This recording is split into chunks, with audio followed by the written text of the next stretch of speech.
एक बार फिर से आप सभी का स्वागत है फाइनेंस गुरु के चैनल पर। और लेटेस्ट अपडेट में लेकर आई हूँ सीनियर सिटीजन को सरकार की ओर से 5 बड़े तोहफे। तो आइए जानते हैं क्या वो 5 बड़े तोहफे मिले हैं सीनियर सिटीजन को।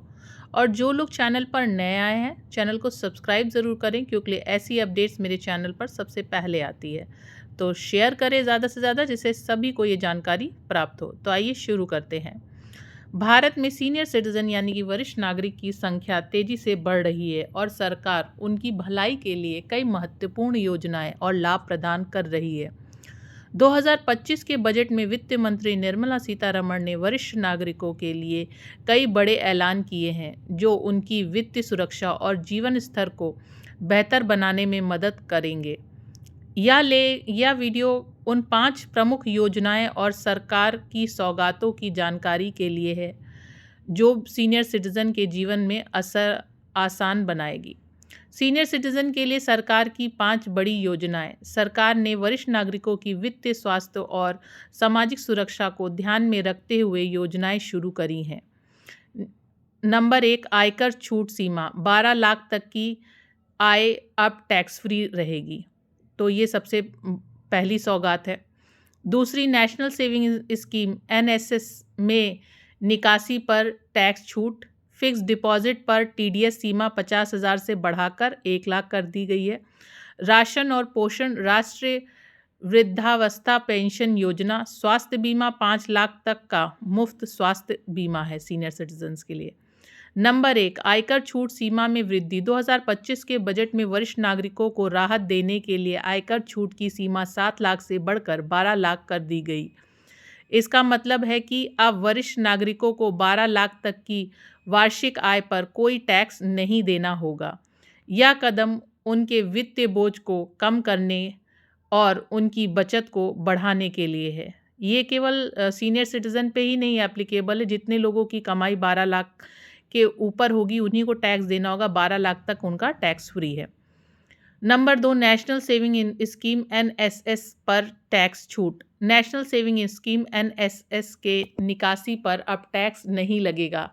नए नियम 29 अगस्त 2024 से लागू हुआ है।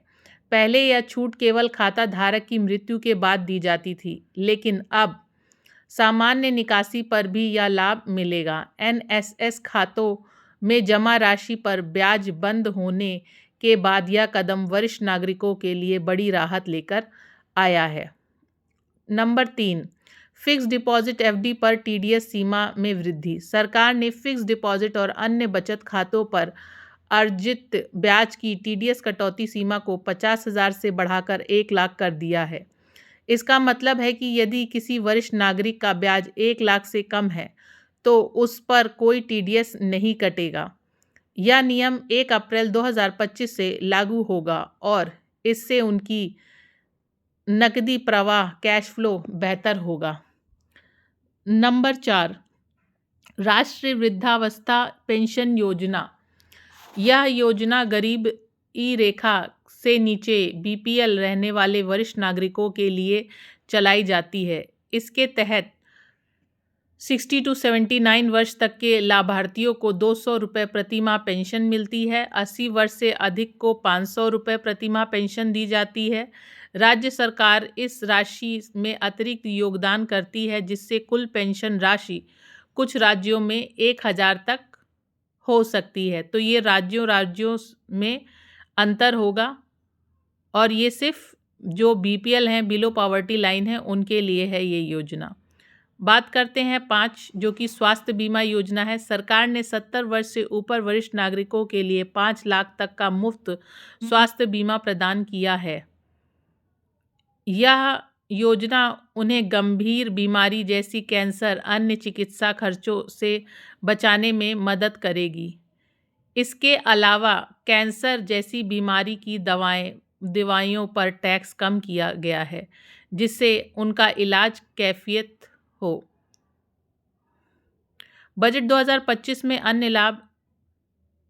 रिटेल इनकम पर टीडीएस सीमा, किराए पर अर्जित आय की टीडीएस सीमा 2.4 लाख से बढ़कर 6 लाख कर दी गई है। सीएसआर फंड वृद्धाश्रम और डे केयर सेक्टर स्थापित करने के लिए CSR फंड का उपयोग बढ़ाया जाएगा। Mobile medical